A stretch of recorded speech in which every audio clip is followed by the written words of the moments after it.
Now for probably you've got the player, how do you get them out there? How do you take that player over the line, the deal? How do you put pen to paper?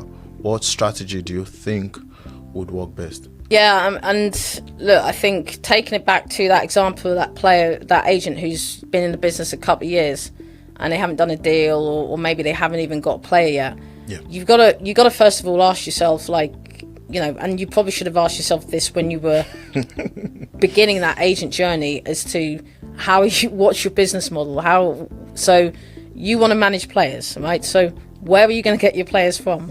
How are you going to sign your players? What's your offering? You know, what have you got to offer the player that makes you someone that they would want to sign with? And then subsequently, those players, like, what markets would they work in? How are you going to make the approach?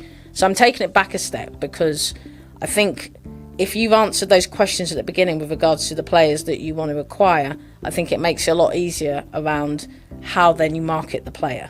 So to give an example, we've said from the outset that we were going to work with women's players, also with African players. Let's take the example of the African players we work with. Well, we're an agency that's primarily based in a number of end markets. So here in the UK, vis-a-vis Europe, also over in the States, where they're also signing African talent increasingly.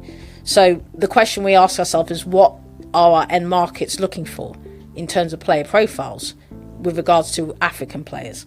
So it's just understand what markets you're working in, understand what they need, and then that will really help to guide the right players that you're going to try to bring into the business.